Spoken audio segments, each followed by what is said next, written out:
Merhaba arkadaşlar, nasılsınız, iyi misiniz? Selam arkadaşlar. Nasılsınız, iyi misiniz? Cemilay bize şöyle bir şey dedi. Girişiniz çok basit dedi. Ne yapalım? Amudan mı kalkalım? Yok amuda kalkalım değil. Bir slogan gibi bir şey bulunuz dedi. Sen buldun lan bize dedik. Neymiş? Neymiş? Rota neydi kız? Bir saniye bir Halil baksın. Daha ezberleyemedim. Ezberlemesi bile zor. Ha, rotamız yerel, hikayemiz gerçek. Selam arkadaşlar, hoş geldiniz diyecekmişiz. Bakalım beğenecek misiniz, beğenmeyecek misiniz bu girişi? Yoruma yazın. Neyse sloganımız oymuş. Rotamız yerel, hikayemiz gerçek. Neredeyiz? Neredeyiz? Altınkum'dayız. Bak, Ege'nin incisi Altınkum'dayız. Aynen. Neredeyiz? Hele bir daha yapalım. Şöyle diyoruz. Ege'nin incisi Altınkum'dayız.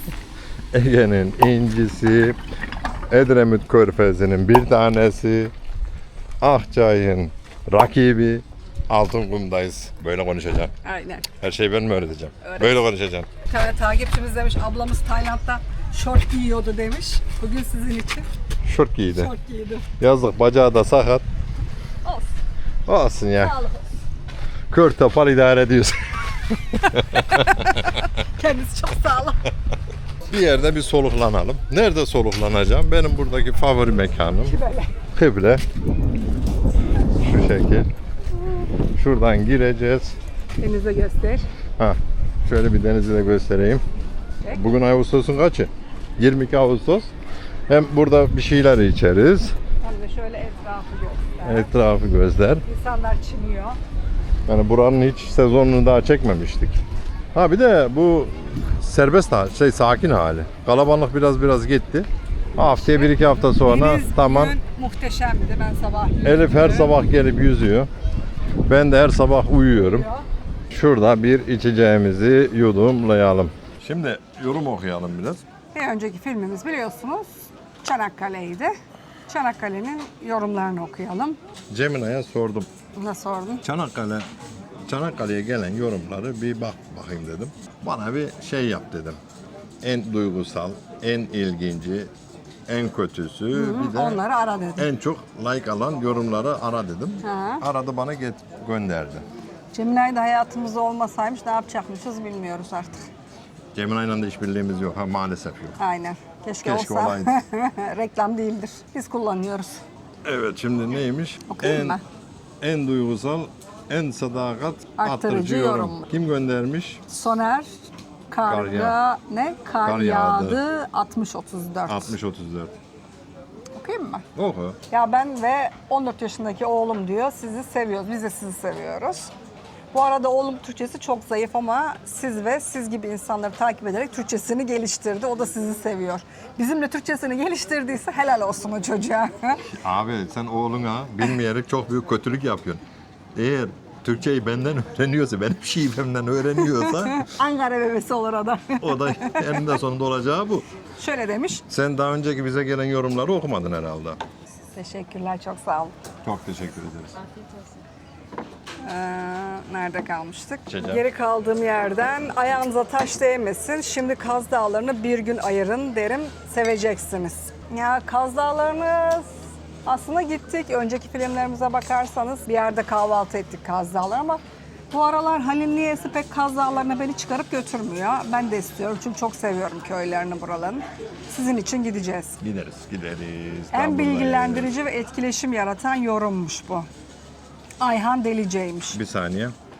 Bu ara asitli elma suyum da geldi. Herkesin sağlığına. Almanya'dan selamlar. Zamanımıza ulaşan orijinal bir Truva atı olmadı. Son yıllarda yapılan araştırma gerçek içinde asker olan bir at değildi. Önünde at başlığı olan bir kayık gemi oldu. Esasında Truva Savaşı'nda 400 yıl sonra Homer tarafından anlatılan bu destan ne kadar gerçek olduğu bile tartışmalı. Makarna konusunda sizinle aynı fikirdeyim. Artı makarnaya esasında krema da olmaz demiş. Krema zaten olmaz. Yani krema olmaz derken atanlar var. Krema aslında şöyle olmuş. Şimdi bunu da açıklarsam 2 dakikada. Krema hatayı kapatmak için vardır. Sana bir lakap takabilir miyim? Çok bilmiş. Her bokolog. Her bokolog. Tamam. Evet, ben onu Hollanda'ya gittiğimde ta yemekleri yapacağız. Aynen. Şu anda değil ama. Şu anda değil. Orada anlatırım yemekleri. İsterseniz tabii. İstemezseniz anlatmayacağım. İstemezseniz anlatmayacağım. En iyi topluluk dinamiği. İkinci bir de üçüncü yorumu Okuyayım mı? oku. En iyi topluluk dinamiği ve Elif Hanım'ın desteği yorumuymuş. Murat Ergül kardeşimiz yazmış 7759.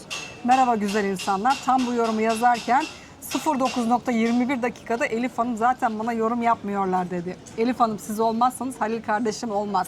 Kesinlikle olmaz. Halil kardeşim olmazsa da siz olmazsınız. Ona da katılıyorum. Ya. Sizler birbirini tamamlayan ikilisiniz. İkinizi de çok seviyoruz. Yapılan yorumlar ikinize de öyle olmalı zaten. Teşekkür ediyoruz Murat kardeşim. Yani Hadi bana de ne sen oku. deniliyorsa sana da geliyor. Allah razı olsun.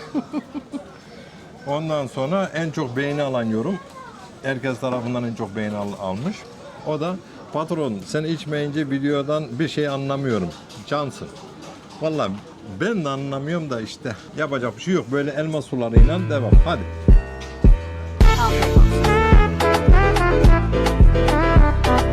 Şimdi biz hamburger yemek istedik ama böyle gerçekten orijinal bir hamburger yemek istedik. Alışkın olduğum hamburgerlerden yemek istedik. Maalesef bu Edremit Körfezi'nde böyle bir hamburger ben daha bulamadım. Daha yiyemedik. Ta ki biri bana abi sen o zaman aradığın hamburgerci Dodo Burger dedi. Daha denemedik. Daha denemedik ama. Deneyeceğiz. Denediğimizde de biliyorsunuz ki en açık yüreklilikle beğenip beğenmediğimiz her şeyi söylüyoruz. Tamam bazıları bize belki kızıyor. Her zaman söylüyoruz bu bizce. Ya size güzel gelen bize güzel gelmeyebilir. Bize güzel gelen size gelmeyebilir. Biz kendi yorumumuzu yapıyoruz.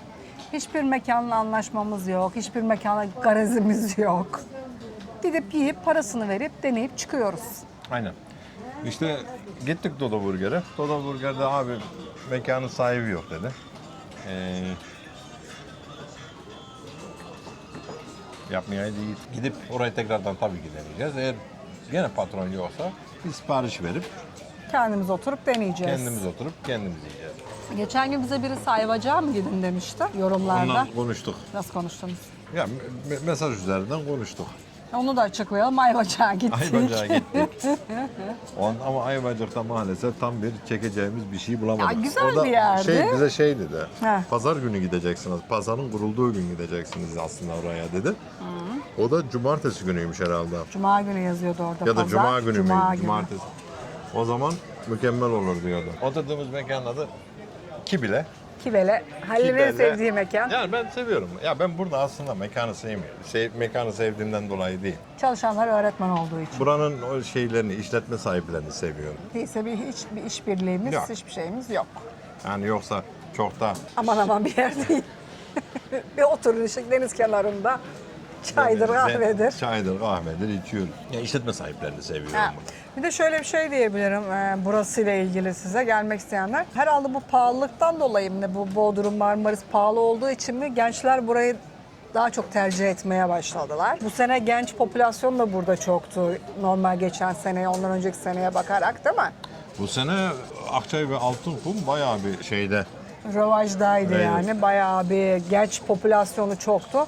Normalki senelerde fazla genç olmazdı. Burası emekli şehriydi. Ama sanki biraz kalabalık azalmaya başlamış burada. Bir tık. Artık hani okul açılmasına az kaldı. Kalabalık azaldı değil mi? Belli ediyor mu? Burada yaz kış yaşanır. Burada yaz kış kesinlikle yaşanır. Neden derseniz gerçekten yani burada aradığınız her şeyi bulabilirsiniz. Bir tatil yeri değil. Mesela Edremit yaz kış sürekli dükkanlar açık olan bir yer. Çok aktif olan bir yer. 3 tane büyük AVM'si var. 3 tane büyük AVM AVM'si derse var. mesela Yasa var. Canınız sıkıldı Yasa'ya gidin. Canınız sıkıldı Kipa'ya gidin. Canınız sıkıldı Nova'da'ya gidin. Yalnız Yasa'da şeyi tavsiye ederim. Ya biz bu sene yemedik ama geçen sene yemiştim en sonu. Çünkü her sene geldiğimde yiyorum ben bunu. Bu sene Bu yapmadım. sene yemedik. Çiğ börek. Ben ne kadar bir çiğ börek hastası olduğumu herkes artık az çok biliyor. Hiç yemedim ama şeyde de filmlere de yansıtmadım. Her çiğ böreği çünkü tadını almak için bir Bursa'da Ama o çiğ börek de orada gerçekten çiğ börek de güzeldi. gerçekten de çok güzeldi orada yediğimiz çiğ Hakkını börek. yemeyelim şimdi abinin. Gerçekten güzeldi. Yasa'nın da çiğ böreği gerçekten çok güzel. Aynen. Tavsiye ederiz. Onu da gerçekten tavsiye ederiz. Şöyle karavancıların oraya gidiyoruz. Aman kampçıların. Kampçıların olduğu yere sizin için bir yer çekelim dedik. Merhaba. Burhan Bey şurada kamp yeri işletiyormuş. Altınkum'da. Ondan sonra abi dedi bizim orayı da çeker misiniz?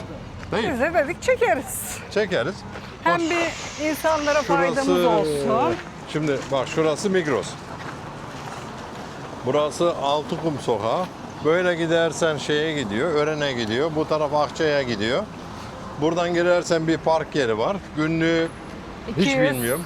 200 lira mı günlüğü? Aha. Şöyle geliyorsun buradan. Şimdi arabanı öyle park ediyorsun. Orada herhalde kamp yeriyle bir alakası yok. Kamp yeri burası. Şuraya geldin, şuradan girdin. Şimdi şöyle kamp yerlerin içi mi buralar? Ha, Herhalde içi. resepsiyon burada da. Hoş Merhaba. bulduk. Burhan Bey siz mi oluyorsunuz? Burhan Bey arıyordum ben. Burhan Bey geziyor. Gezsin boş ver. Saat kaç? 3.30'da randevumuz vardı. Şu yol denize gidiyor zaten. Hatta hızlıcana denize doğru gidelim. Hani öyle geldiniz ya, hızlandırılmış bir şekilde denize gidelim. Hadi bakalım. Ben park yeriyim. Kamp alanının ayrı ayrı işletme olduğunu sanıyordum. Öyle değil. İkisi de aynı işletmeymiş. Sahil tarafına ulaştık. Şöyle. Ha, burası kamp alanına ait değil. Bu çimenlikten, bu zabıta dairesi, ya bu kulübeden itibaren halka ait olan bir yer. Şu şekilde. Ondan sonra geri gidelim.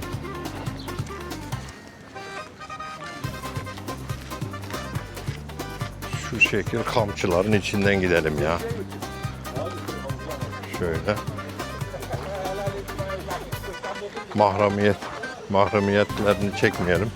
Ne bileyim ben, kampçılık da bayağı bir yayılmış Türkiye'de ya. Çadırcılık, tatilleri falanı filanı. Gayet de güzel olmuş. Biz şöyle, vallahi oh, biralar, her şey var. Çok güzel. Mis, keyif nasıl abi? Gıcır gıcır. Çekmeye gelirim birazdan. YouTube'a. Olur mu? Tamam.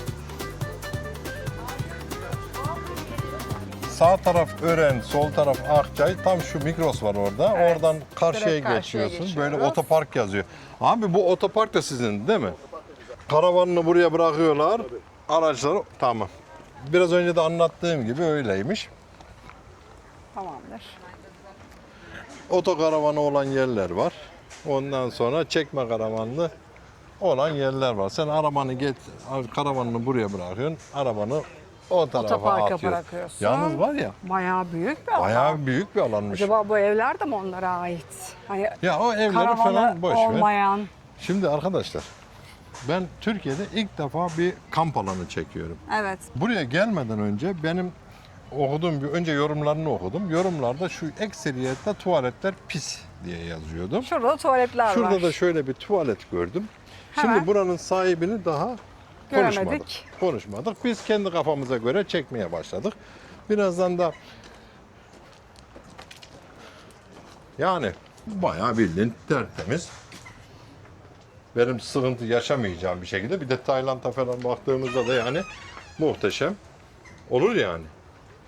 Bu kadınları mı çekiyor? Ha, biz Merhaba. bayan tarafını çekiyormuşuz Merhaba, ya. teşekkürler. Pardon. Ondan sonra erkek tarafına bakayım bir 2 dakika. Burhan Bey. Teşekkürler. İyiyim. Siz nasılsınız? Bakın sahildeydim ben hemen. Yok önemli değil. Biz Tuvaletler biraz ıslak 15 mendil dakika erken atmayınız geldik. diyor. Oğlum atmayın o zaman işte. Vallahi mis. Ben hiçbir sıkıntı yaşamam yani. Babanız mıydı Yok Kemal abi çalışan. çalışan? Şimdi ben size Yani ben çok daha Mustafa abi buranın nasıl ben sahibi? çok daha şey yerleri gördüm. Personeli. Bura çok iyi. Büyükşehir Belediyesi. Onlara ilgisiz ilgileniyorsunuz. Burhan Bey. Burhan Bey, Hoş geldin. hoş bulduk. Burhan Bey bizden rica etti. Ya benim böyle bir yerim Ben var sana dedi. mikrofonu takayım. Bizim de buramızı çeker misiniz dedi. Biz de kırmadık geldik değil mi abi? Evet hoş geldiniz. Hiçbir Hoş şekilde bir bulduk. çıkarımız yok. Çıkarımız yok. Siz çağırın biz Reklam, geliriz. reklam değil. Çok güzel şehrimizi, ilçemizi tanıttığınız için aramızda bizi de yer almak istedik. Evet. O yüzden dolayı rica ettim sizden. En azından insanlar da görsün burada bir kamp alanı olduğunu. biz de bilmiyorduk. Biz 5 senedir burada Biz 5 yaşıyoruz. senedir buradayız, bilmiyoruz. Bir de abi bak oraya boşu boşuna arabalarınızı bırakmayın. Bak burada ne güzel yerler varmış. Tabii, iyi Şeyde, kamufle olduk. deniz kenarında. Yani çok da güzel. Çam ağaçlarının altında, güneşte de kalmazsınız. Arabanın içinde de yanmazsınız. Bak bence çok güzel bir yer. Abi biz dolaşmaya başlamıştık. Tabii tabii.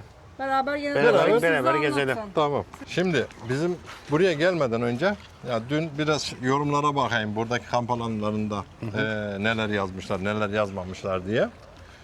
Ekseriyete tuvaletten şikayetçi olmuşlar. Evet. En fazla şekilde. Ben baktım vallahi gayet benim evdeki tuvaletten temiz. Abartma. Ya o, Daha temiz. bu lafın gelişi. Bir şey de. Burası bizim kendi işletmemize ait olan çadırlarımız. He. Ön taraftan da görürüz onları. Burası şey. Burası normal kendi çadırıyla gelen misafirlerimizin konaklama tercih yaptığı yerler. He. Ailelere nazaran biraz daha. Anladım. Kendi çadırımı getirirsem buradaki ücret ne kadar? Ay bazında değişiyor. Bu sezon ayında kendi çadırıyla gelen aileler için 1500 TL. He. Günlük 1500. Gün 500 TL evet günlüğü. Günlük. Ondan sonra siz çadır verirseniz 2000 TL o da. 2000 Çadırlarımız TL. 3 kişilik. şunlardan mı şu boylardaki çadırları? Yok, bunlar, Çadır var mı? Ona bakarız şimdi. Bunlar normal misafirlerimizin kendi çadırları.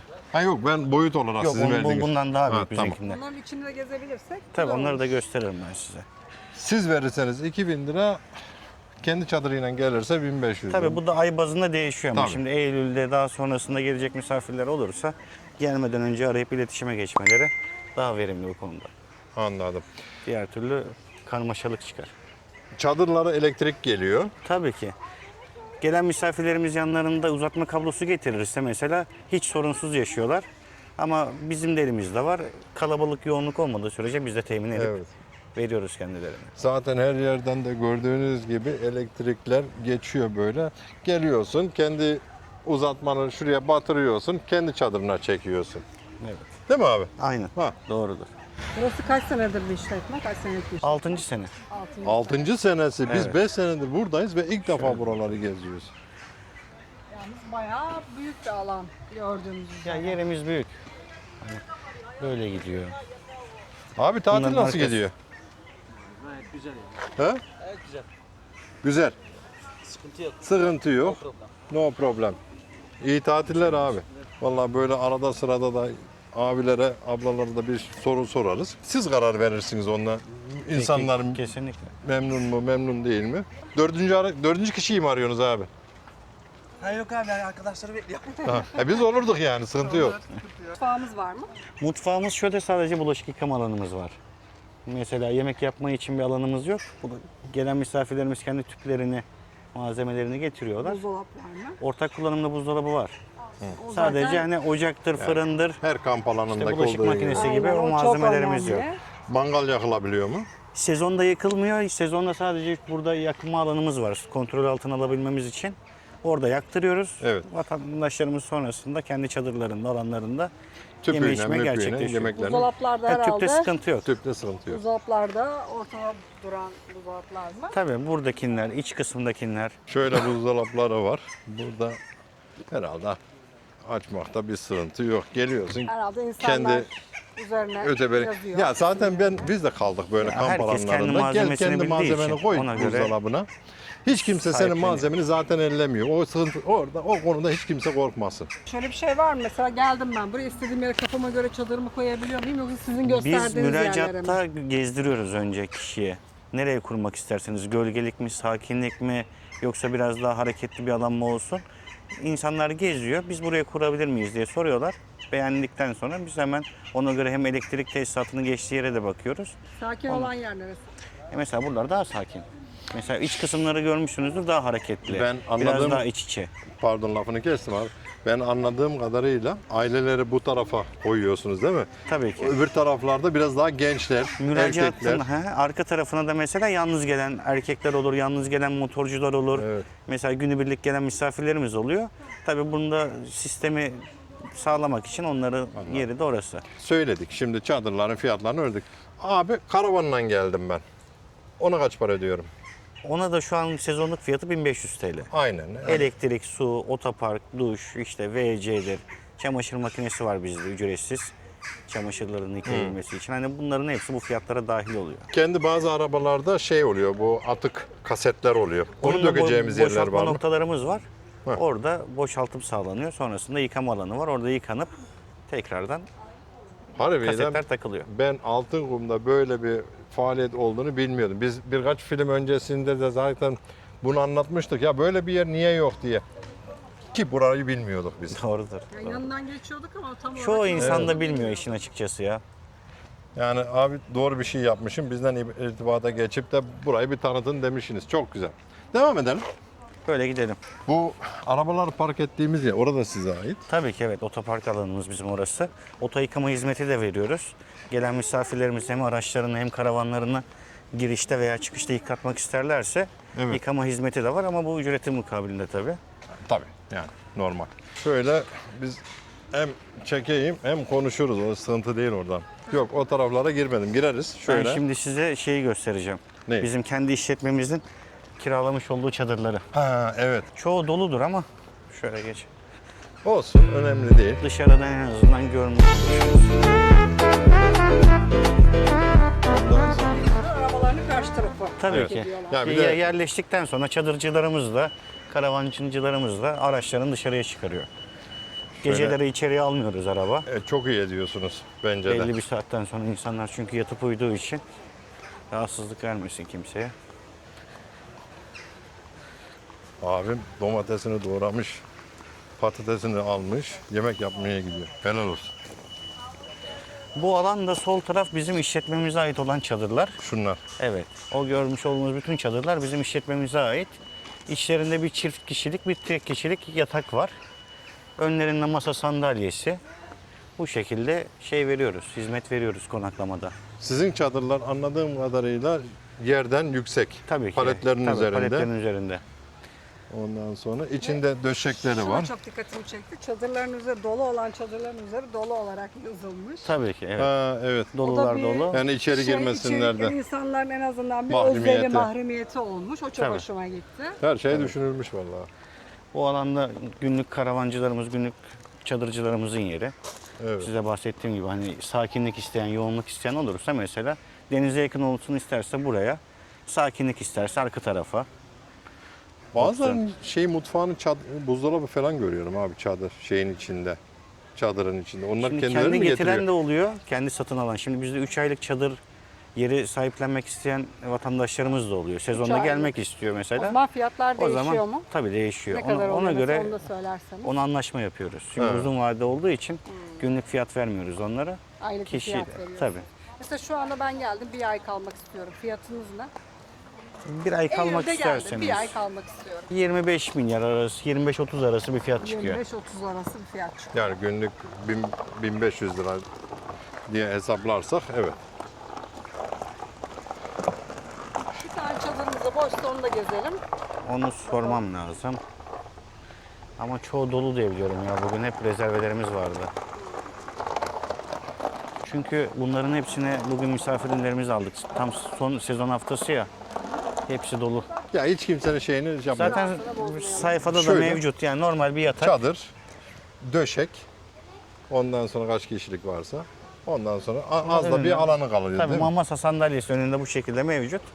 İçinde yatma alanı var. Başka bir şey yok çadırın içinde. Bunlar yeni gelmiş.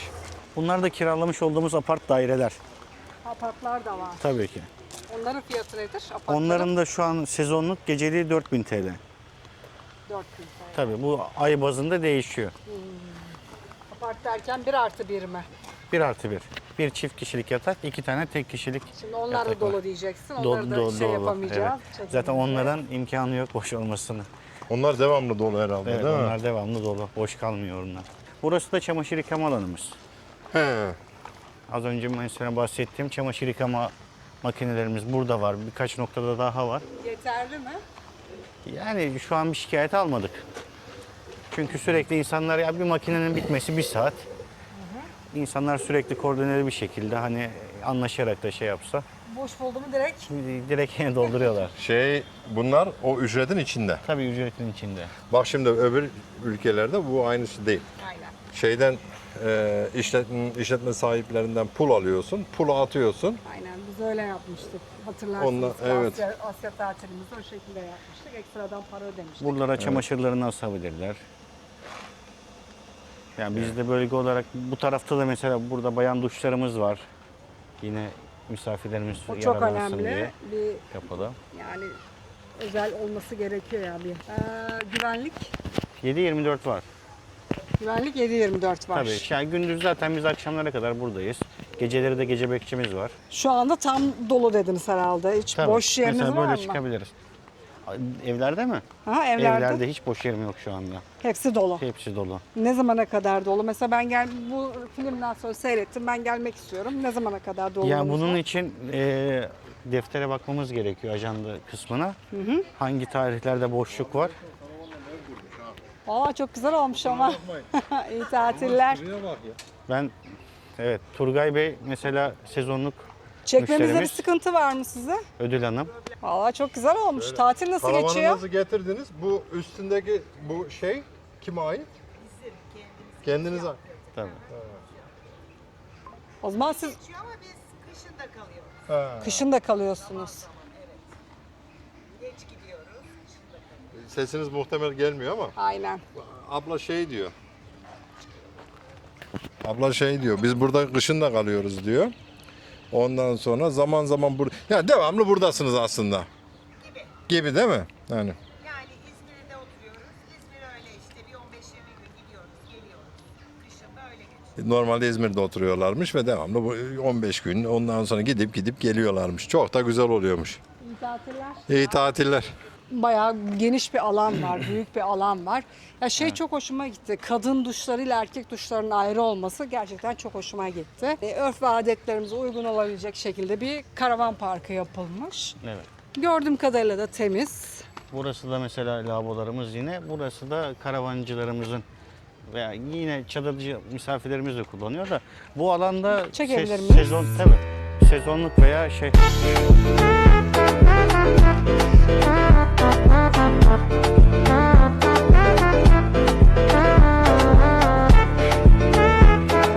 Günde kaç sefer temizleniyor tuvaletlerimiz? 3-4 sefer temizlenmeye 4 çalışıyoruz. sefer. Şu gittiğim yerde tuvalet gerçekten Ya çok kalabalık olduğu için biz sürekli mesela takibini yapmaya çalışıyoruz ama bazen de Akabinde de gözünüzden tabii. kaçıyor olabilir. kaçan zamanlarımız da oluyor. Çünkü hijyen gerçekten önemli. Şimdi ben yorumları okuduğumda ekseriyette lavabolar ben geldim gördüm. Kendi gözlerimle de gördüm. Lavabolar temiz yani olduğum kadar. Yani yani İmkanların el verdiği değil kadar temiz. Ben- Bir de şöyle bir şey var. Deniz yeri burası. Kum, su sürekli oluyor. Yani girişteki o çamur görmeniz de çok normal. Yani Günde mesela kaç kişi içerideki geliyor? insan sayısını gördünüz şu anda. Siz bile Evet. ilk defa gördünüz. Kalabalığı, yoğunluğu görüyorsunuz. Sürekli bir sirkülasyon var. Girdi çıktı, girdi çıktı. Aha. Ama belki bu biraz daha hani 3-4 sefer değil de 5-6 sefer daha Tabii, temizlenerek tabii. daha temiz hale şöyle, gelebilir. Şöyle de olabilir.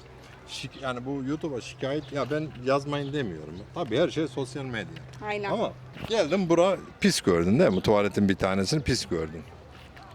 Ya git ne onun adı? Müracaat kısmına Danışmaya. Ya böyle pis gördüm burayı. Burayı temizletir misiniz diye sorursanız mutlaka tabii hemen anında etkili anında oluyor. yaparlar. Yani onu sonradan yani görüp bir şey demeyip yorum yazmak da bence biraz Ya bir de kendimiz de hani biraz daha temiz tutabiliriz. o ayrı bir konu. Evimizde. O ayrı bir konu. Şunu sormak istiyorum. Sorar mısın? Çarşaflarımız kaç güne bir değişiyor? Mesela ben çadıra geldim bir ay. Çadırcılarımız kaldığı gün sayısına göre değişir mesela. Bir günlük gelen misafirimiz varsa ertesi gün çıktığında çadır değişir.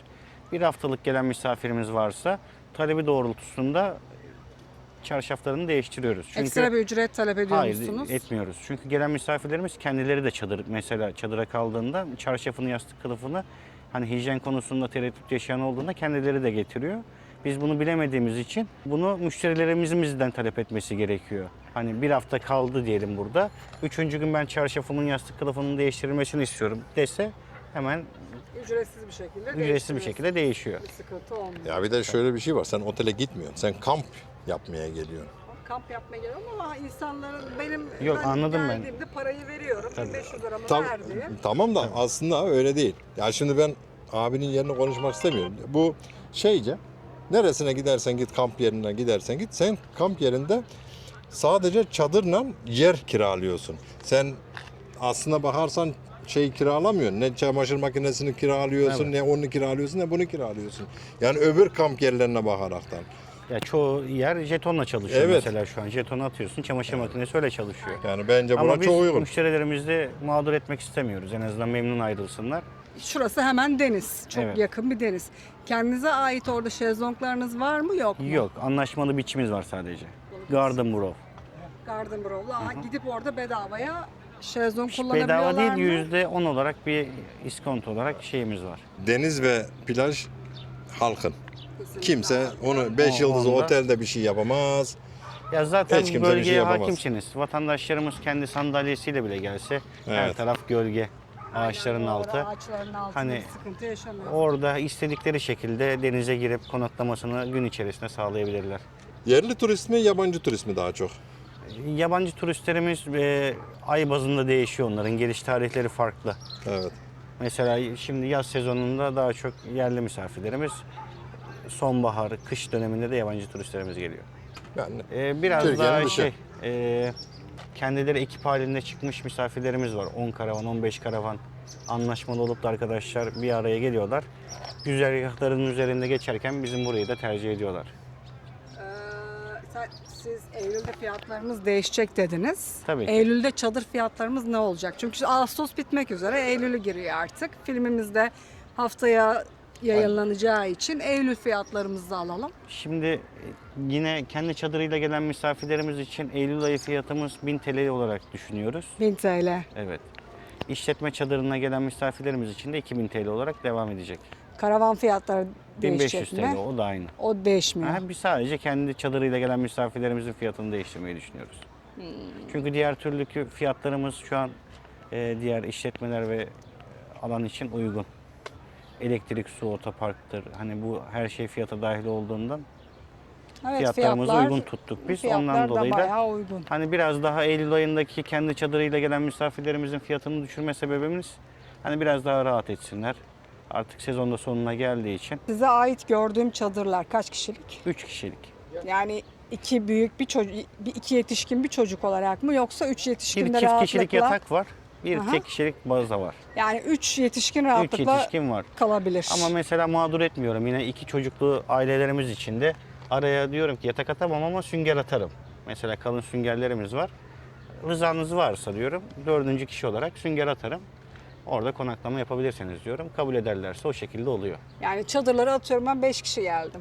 Sünger attım. 5 kişi alamıyorum çadıra. Ha. Öyle oldu mu direkt 2 çadıra çıkıyor. Aynen. Çünkü 5 kişi yatırabileceğim bir alan yok çadırın içinde. Herhalde sorulabilecek bütün soruları sordum. Var mı abi senin söylemek istediğin daha bir şey? Bu kısımda yine gösterin, görmemiştik. Burası da sezonlukçu ve yıllıkçılarımız, karavancılarımıza ait bir bölge. Hem sezonluk hem yıllık kalan karavancı misafirlerimizin Yürüyelim bu sabit tarafa doğru. durduğu yer. Onun fiyatını söylemiyoruz. Kendiniz telefon edip anlaşıyorsunuz. Bu taraf onlara ait, bu taraf onlara ait. Şöyle bakarsak da karavan koyulan yerler bayağı bir geniş. En azından kendi alanınız var. Ya bir 4 metre karavana 3 metre bir bahçe veriyoruz her türlü. Bunlar gene apartlar. Tabii bunlar apartlar. Hiç hayatımda yaşamadığım bir deneyim. Herhalde hayatımda bir sefer çadırda kaldım. En güzel deneyim kışın biliyor musunuz? Yazın da Kışın. değil. Ama yani ısıtmayı nasıl? Klima ve şey var. Bebesto. Yani karavanlarda ve basto Ay, var. çadırda Çadır zaten kaldırıyoruz kışın çadırları. kaldırıyorsunuz. Tabii. Apart kendi karavanıyla gelenler misafirlerimiz için var sadece. He. Burası birine ait değil Tabii. mi? Bu da başka bir Ama misafirimiz. onlar var. kendileri getiriyorlar tabii ki değil mi? Bu çadırını madırını yan Buraya kısmını. gelen misafirimiz kendi karavanın alanına soktuktan sonraki bütün çalışması kişiye ait. Vallahi Süslemesi, her şeyi hani getirmiş. görselini oluşturması hepsi kişiye ait.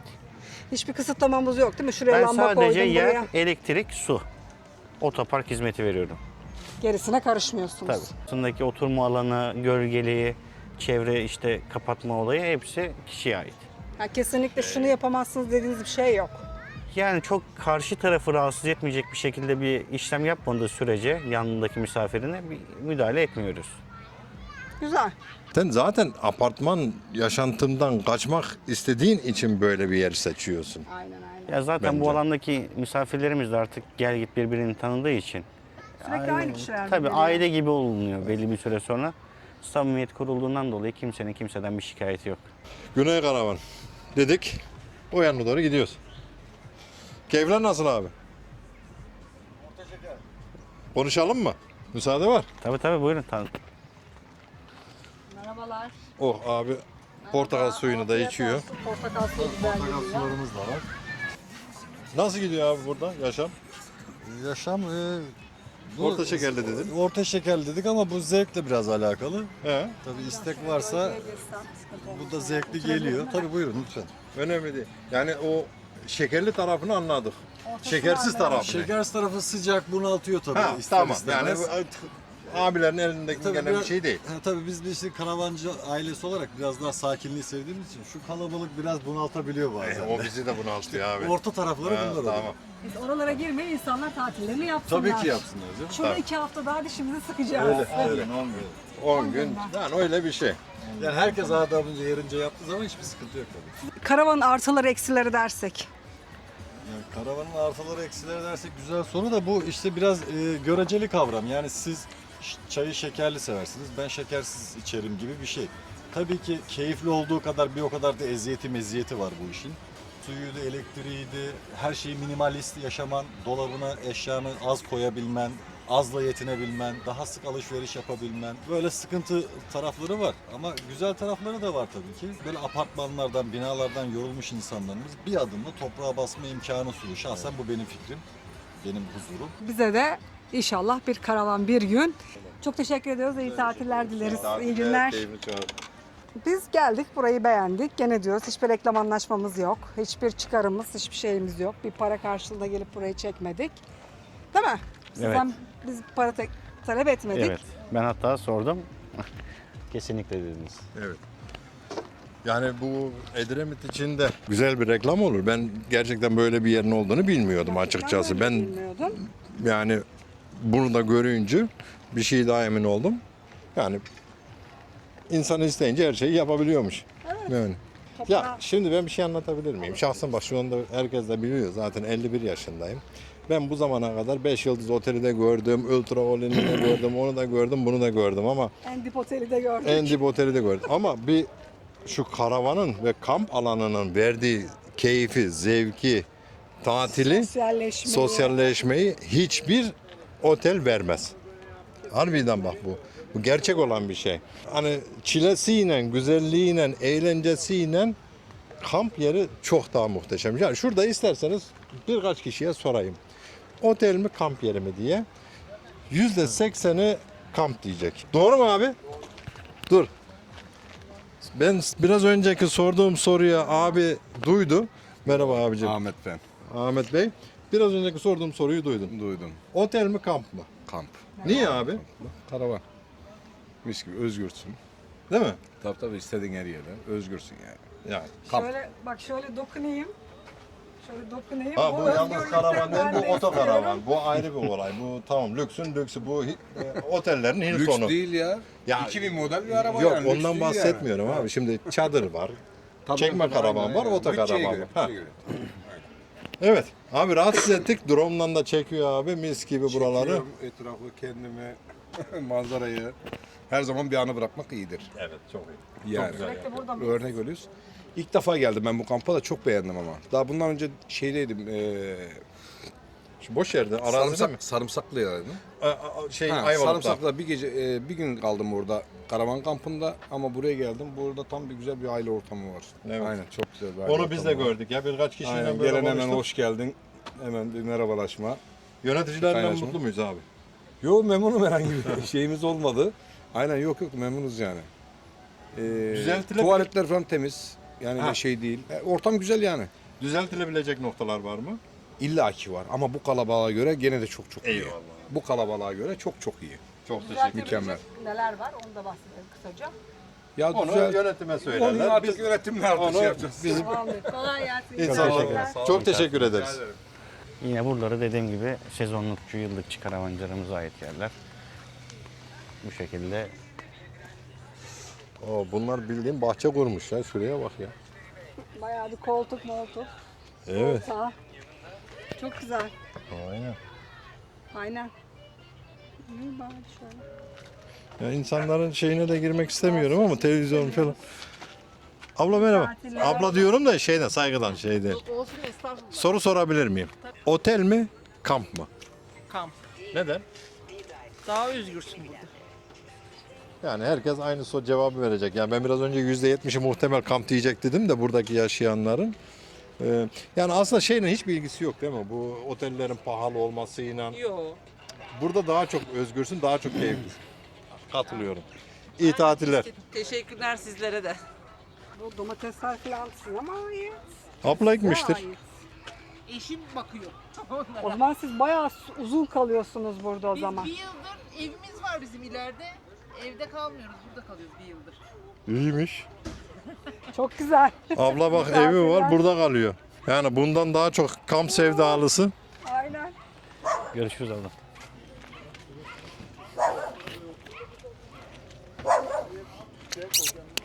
Sadece gececik oğlum dur. Havlama o kadar. Havlama o kadar ya. Valla burası en güzel yer burasıymış. Evet. Böyle serin serin. Bura sezonluk kalanlardı. Tabii Değil mi? sezonluk, yıllık. Evet. Bu kısım da burada bitiyor. Ne güzel. Hoş bulduk. Merhabalar. Abi afiyet olsun. Aslında biz de bir... Sıkıntı var mı abi? Abi bir soru sorayım ama bu da soracağımız son kişi.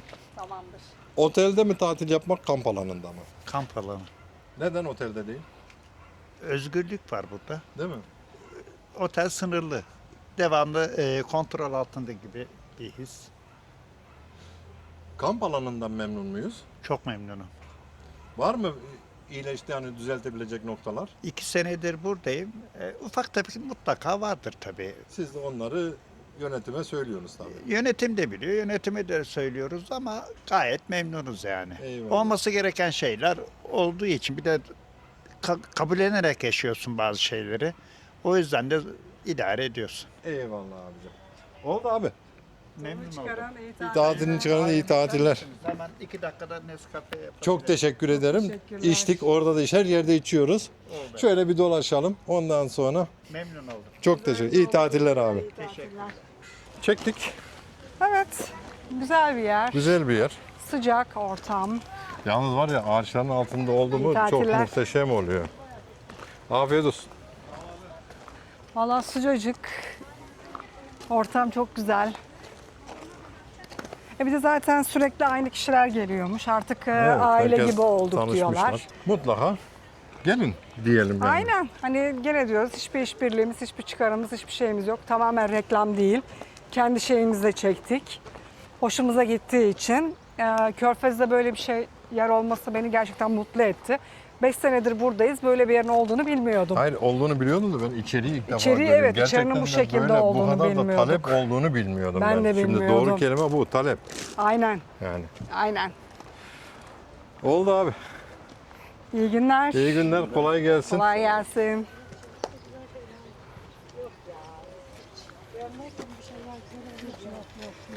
Ya gerçekten şuna bakılırsa bütün çadırlar dolu. Bütün apartlar da dolu. Yani. Yer yok lan. Yer yok. Gerçekten dolu. Ben beklemiyordum bu kadar bir doluluk. Ben şey diyordum hani bir iki tane çadır doludur. Gerisi boştur diyordum. Demek ki bir ihtiyaçmış. Evet. Bu sene çok kalabalık.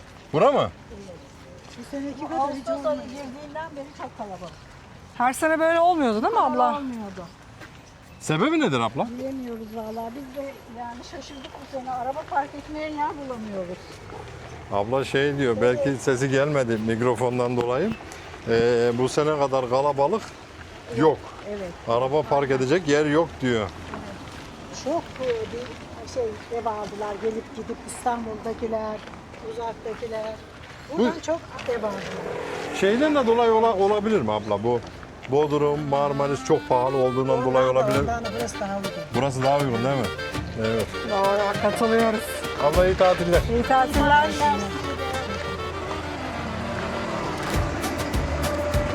İşte gördüğünüz gibi Migros'tan şöyle. Yola çıktık yine, pusulamız lezzet. Elif'in gözünde hayat, Halil'le bir hikaye zahmet. Kuytu köşelerde saklı esnaf.